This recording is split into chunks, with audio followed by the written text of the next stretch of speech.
Welcome to SethCraft. In this video, I'm going to be working more on this 10 by 12 shed behind me. We're going to be doing the rafters. So that's going to have 2x6s. It's going to have the H1 clip and the H2.5 clip. And we're going to be building out ladders so we can have an eave on both of these sides, this way and that way. So if you're interested in this, then keep watching. This is an H1 clip. It's going to go on the inside of our building, and the rafter is going to go into this spot here and rest nice on the top plate of our building. So we're going to go ahead and get these marked out and then installed and begin setting our 2x6 rafters into these. Now, before we can hang our rafters, we have to put a top plate on top of all of these boards to make sure that it is going to lock down everything. So you can see how this wall right here is not really attached to this wall from the top. So we want a board that goes from this edge all the way over to here to lock this in place. Looks like 19 1/4. The double top plate does a couple of things. It adds some strength to the whole building, but it also allows these H1 clips to span over both boards. So you can see this one right here, this nail hole will be on the top board, and that one down there will be on the bottom. So you definitely have to have the double top plate for these fasteners. We are going to mark out every 2 feet from the edge of the building here.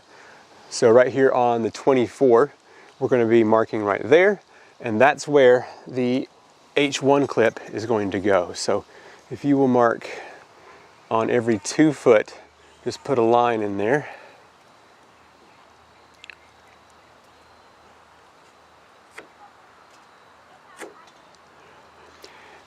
Okay, and we're not going to be putting a rafter right here because we're going to build a ladder system that goes out, and it will be resting on another support board here, and so we don't have to have one on the end. Now that every 2 foot has been marked, I'm going to place the H1 clip right here on the center of that, and I'm going to be using just one screw here in the middle to hold it in place, and I'll put nails in the other 3 spots.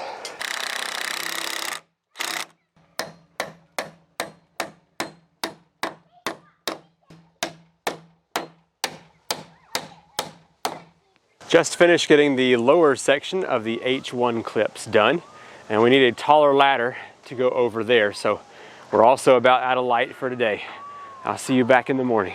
The H2 clip can go either on the outside of the building or the inside of the building, and there's a reason for that. If you look back here on our short wall, we have this on the outside, and that's because the shorter portion of the board is going to be on this side.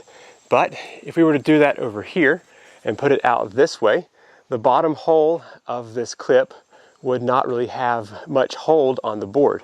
And so if we turn this to the inside, it will have the rafter all the way in here and have the best bite on those nails. So anyway, now that we've got these measured up top, I'm going to go ahead and get these installed on the every 2 foot on center here on the inside of the building. Now that I've finished putting the H1 clips on the inside of the tall wall, I have got a 12-foot 2x6, and I'm going to use this as my rafters. So I'm going to go ahead and set the first one down here in my lower H1 clip, the other one up here in the top, and I want to make sure that I have 10 1/2 inches on both sides so that I will have a consistency for my lower and upper eaves.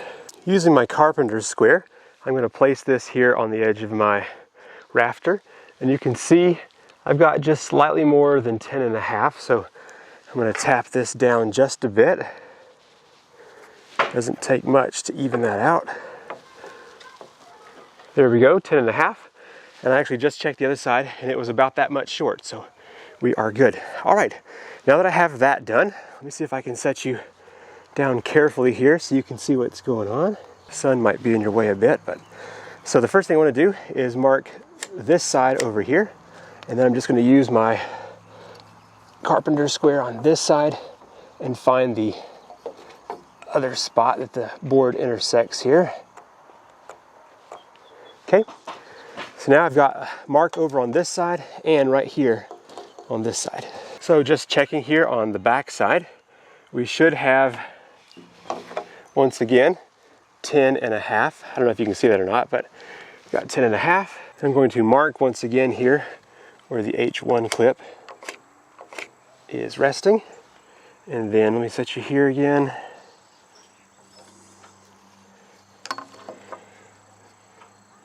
Just going to come straight up here and mark right here as well.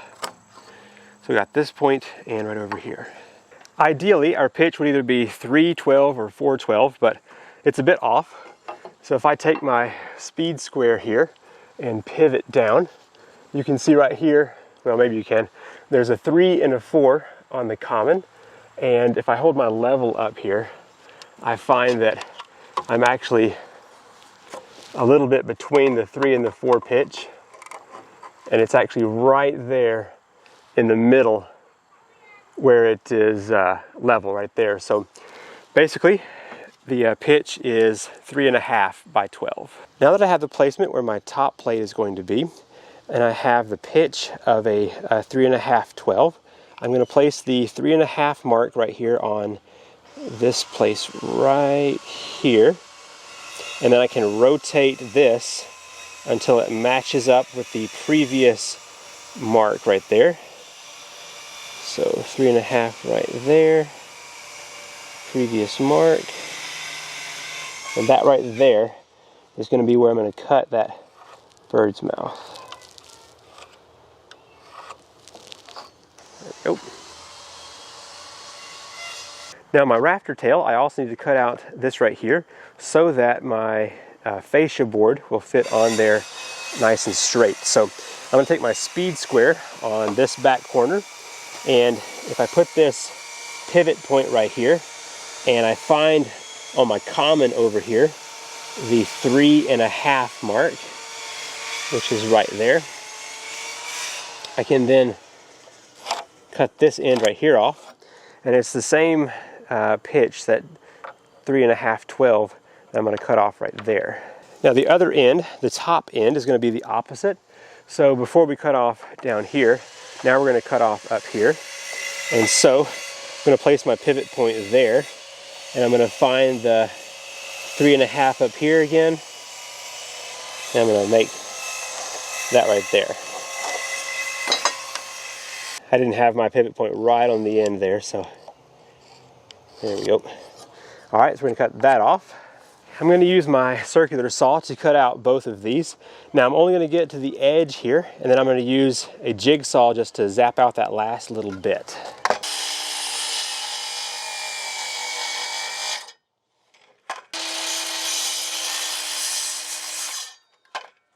For the rafter tail, I can actually just cut straight across here.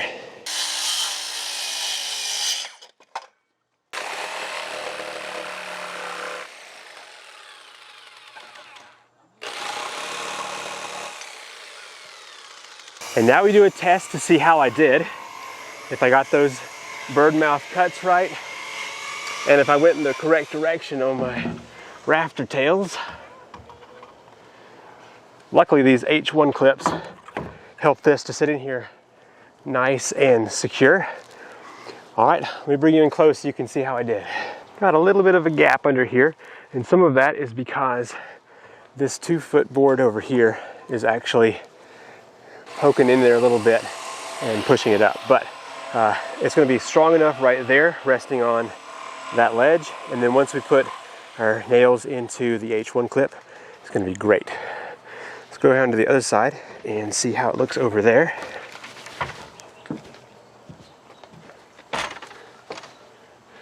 Okay, it's a much better fit right here. You can see it's a lot tighter. All right, I'm pleased enough with that. And it looks like our rafter tails are good over here. I'm now going to use this one as a template for all the rest.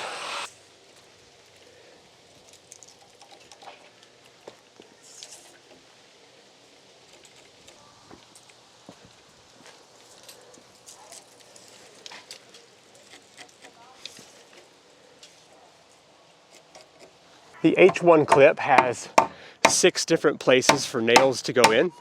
And so we're just using some 1.5 inch nails to go into those H1 clips. So 12 nails all together, 6 bottom, 6 top.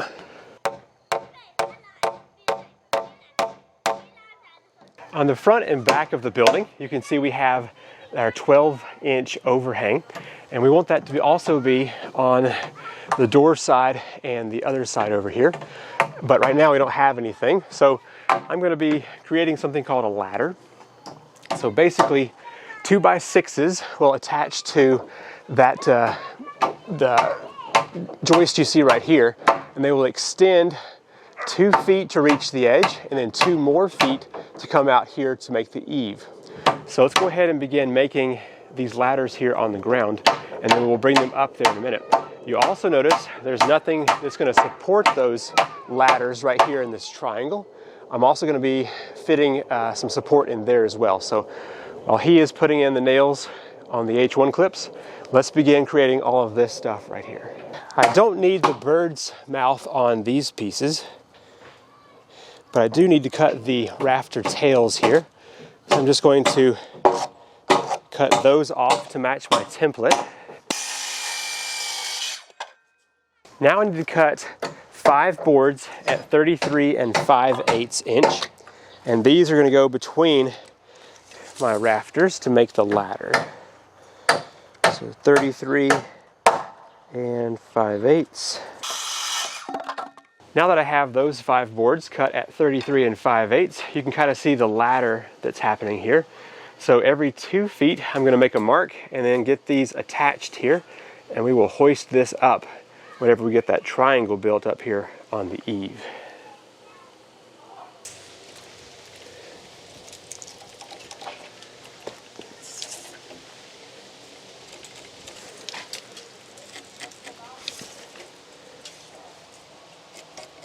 The first of the ladders is done. The second one is being built right here. And this one's actually going to be the opposite. So you can see how this one over here has the bird's mouth. So this time we're going to put the bird's mouth on this side. And so it's going to go on the opposite wall over there. Now, like I said, there's nothing for this to attach to. And so that's our next build here.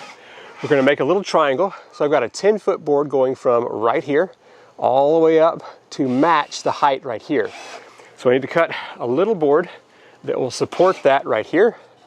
And once that is done, we're going to be cutting a bunch of little pieces that will get smaller and smaller to support this until it gets down here to the end. Once that's done, we'll be able to set the ladder up there, and we will effectively have an eave on this side. There are going to be 2 tricky parts to getting this 10-foot board up here. So as you can see, I need this end of the board to be flush with this right here. So I actually am going to have to cut at a pretty sharp taper right there in order to get this done.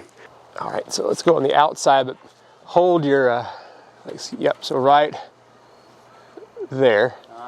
I'm gonna hold this one right here, and I'm gonna make this cut, or this mark here.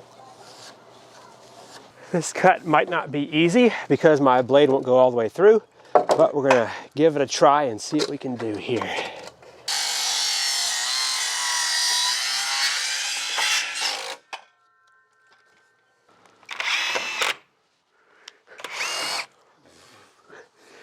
I centered a screw on the bottom side perfectly.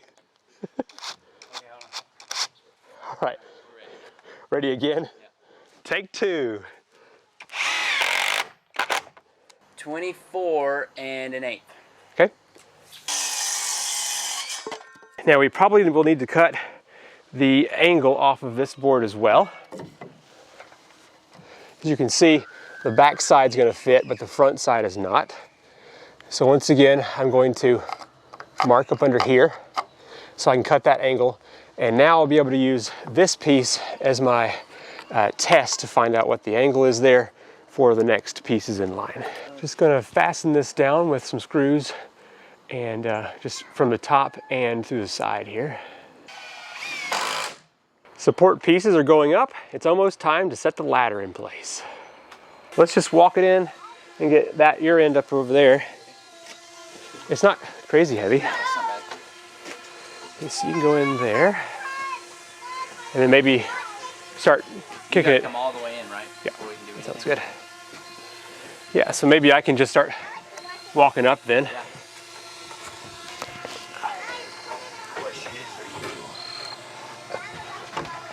Yeah. Okay. All right, let me get up here real quick. A slight goof. We forgot to take into consideration that the notch reduces a little bit of the height right here. So we're going to take the saw and cut down about 3/4 inch on these to bring it down so that they will be level with the rest of the roof.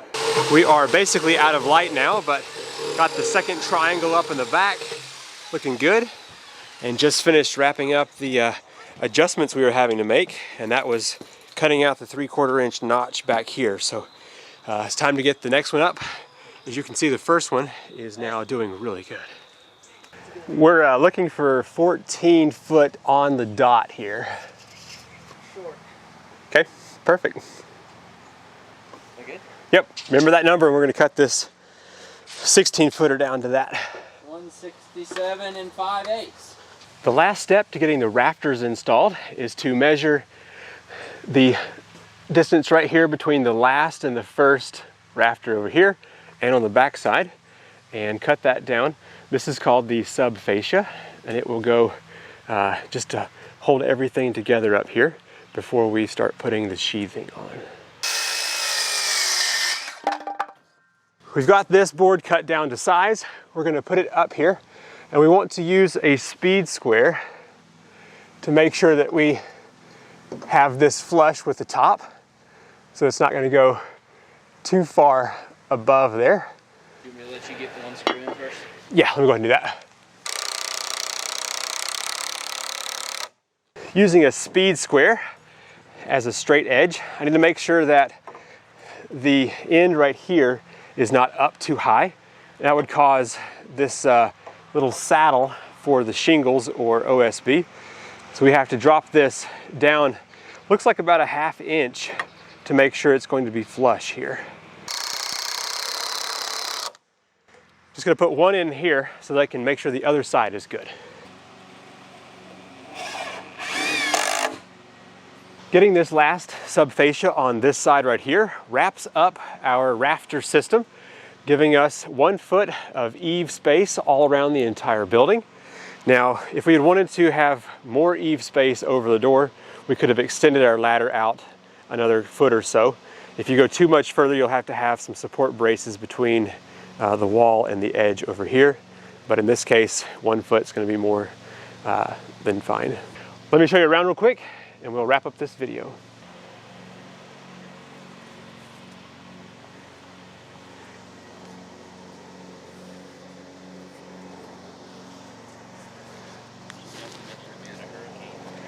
If you've enjoyed this video on putting rafters onto this 10 by 12 outbuilding, then be sure to hit that thumbs up button and make sure you are subscribed.